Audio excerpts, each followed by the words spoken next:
What's going on, everyone? Jeremy here from The Quartering, and there is an absolute overload of information surrounding or coming out now after the Kyle acquittal. First and foremost, happy for the kid. Really, really happy for him. Happy for people that would like to defend themselves everywhere in this world. And also happy to see a lot of really scummy people show the entire world just how scummy they are, in fact. And if you've enjoyed my coverage and you haven't yet, please do consider clicking that red subscribe button down below. It helps more than you might think, and I would greatly appreciate it. Now, way back when Kyle needed to raise a defense fund, GoFundMe decided that they didn't want Kyle to be able to raise money using their platform. They said at the time it was because they didn't want to be used for people that were accused of raising hands to others or things of that nature, except they just got epically exposed. I'll get into the entire story after a quick word from this video sponsor, Private Internet Access. Huge shout out to this video sponsor, Private Internet Access. Hey, October is Cybersecurity Month, and they've got an amazing offer for you. It's 2021. If you don't have a VPN yet, there are several reasons why you'll want to sign up today. One, you can browse anonymously. Keep your browsing habits to yourself. You can keep your data away from big tech so that they can't resell it. And you can access region-locked content so you can open up a whole new catalog of online content to enjoy, whether it's anime or movies that might not be available in your area. You can get at it using a VPN. And the VPN I use on my phone, my tablets, my PCs, and my laptops is Private Internet Access, and they've given an amazing offer. It's just $1.98 a month with 4 months free with a 3-year subscription. If you haven't signed up today, use my link in the description or pinned comment down below to get Private Internet Access today. GoFundMe is a politically motivated website. It always has been. In fact, Kickstarter also heavily left-leaning fundraising website. This isn't the first time that they've decided to do politically motivated bans. For example, back in January, GoFundMe banned Trump rally travel expense fundraisers. Why? Because of everything that happened at the Capitol, I guess. They also banned Kyle at the time. And they have now come out to try and backtrack and explain exactly why they did it, except there's an interesting little piece of information about them. So, GoFundMe issued a statement following the acquittal of Kyle on Friday, explaining that fundraisers for the teen would now be allowed on the site more than a year after the company pulled down every single defense fund for him on the platform. In a statement, GoFundMe said that the terms of the service prohibit raising money for the legal defense of an alleged spicy crime. So once charges for that were brought against Kyle, they removed all of them. So GoFundMe believes that you are only allowed to defend yourself under the presumption of GoFundMe believes that you are guilty until proven innocent. That's what their policy is. Interesting, right? Quote, if someone is acquitted of these charges, as Kyle was today, a fundraiser started subsequently for their legal defense and other expenses would not violate this policy.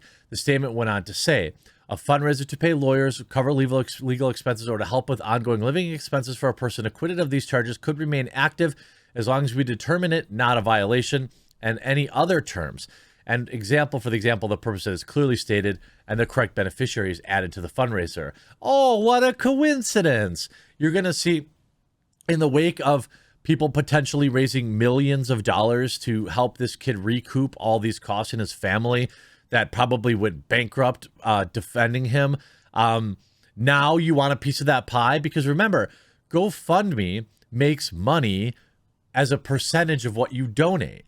So while I don't outright boycott GoFundMe for people who need money that I want to help, I'm not interested in listening to their political BS. There are plenty of other fundraising websites out there that people can use and people should use. Every time you have one of these big tech companies that become like kind of the de facto go-to, for example, Patreon. Patreon got big on spicy boys, people like Sargon, people like people who had basically been demonetized on YouTube. And then once they get big enough, once they've made all the money off your fans, then suddenly they're like, well, we don't think you have the right political opinion, so we're going to ban you from this site. Lauren Southern or Sargon, they even banned me, which is why I use Subscribestar. It's linked in the description of every one of my videos. It's better in every way than Patreon, except for you can't use PayPal, which does stop some people from doing it, which I understand. It's a pain. It's a little more difficult to connect it. But other than that, payments come through every month and have been for years. But once they get big, like GoFundMe did, suddenly they feel like they have this moral obligation to weigh in on political issues based on who's allowed to use their service as is who you vote for. You know, we saw this with, for example, Kickstarter. Kickstarter is probably the worst of them all, which is why Indiegogo does pretty good with the whole independent comic book industry. All it took was a couple of weirdos on Twitter to say that the independent comics industry was a bunch of evil Trumpers, and they kept banning their fundraisers. So everyone just uses Indiegogo now, and it's totally fine. There's nothing wrong with Indiegogo. Here it says, but at the time GoFundMe shut down all of his defense funds in August last year, they allowed countless fundraisers for the defense funds of other individuals accused of the exact same crimes. One of them, a defense fund for Mark Wilson, who claimed he was acting in self-defense when he did something bad in a purported road rage incident. Wilson is currently on trial for this, yet the same GoFundMe that was created for him days after Kyle's defense funds were stripped remains on GoFundMe. Kyle also acted in self-defense, and GoFundMe was fine to remove it. GoFundMe did not immediately respond to Fox Business requests for comment why the fundraiser for Wilson was and remains on the site, despite their purging of what they say in their statement were hundreds of other fundraisers between August and December unrelated to Kyle that we determined were in violation of this, quote, long-standing policy. Baloney sauce. GoFundMe was hit with enormous backlash when it pulled down Kyle's fundraisers. Rick Grinnell, the former acting director of national intelligence during the Trump administration, tweeted shortly after the verdict Friday that GoFundMe CEO Tim Cadigan had locked his account. GoFundMe has not yet responded to Fox. Is that true? Well, let's just find out. Let's find out. Let's see.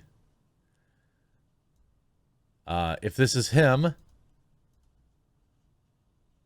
I don't know if that's really him, though, because it doesn't appear.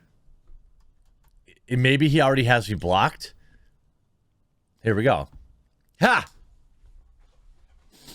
He did. Isn't it funny that these clowns never have the strength or the stones to stand by the things that they say?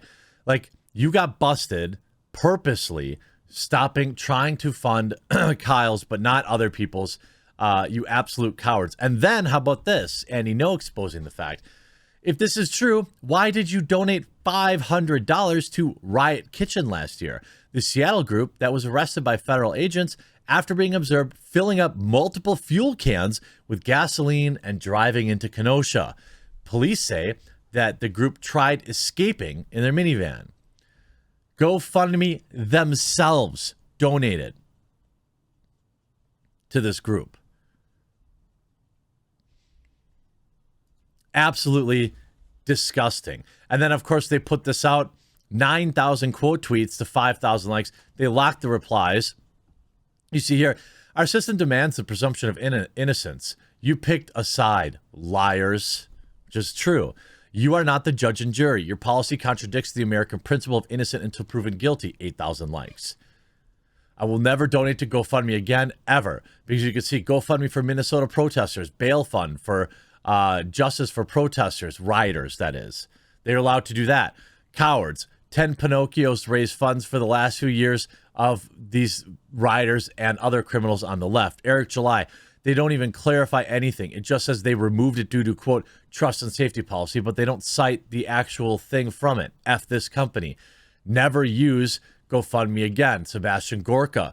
I know that name. I don't know. He's probably a right-leaning guy, I imagine. You know, John Mattingly, you allowed the guy who fired me on me to raise money on your platform for his legal defense. When my friends posted a GoFundMe to help me recover, you shut it down and prohibited it for no reason. We didn't violate any terms of this agreement. You're anti-police. Maybe this guy's a cop, retired police officer. Well, that's pretty interesting. That's pretty spicy. Let's give him a retweet. So, yeah, screw you, GoFundMe. And these companies are all political hacks, and you should not be giving them your money. Hope you enjoyed this video. If you haven't yet picked up a VPN, their offer is ending soon. Private internet access is the one I use. So if you haven't got one yet, make sure you pick it up today. Link is in the description. We'll talk to you again real soon.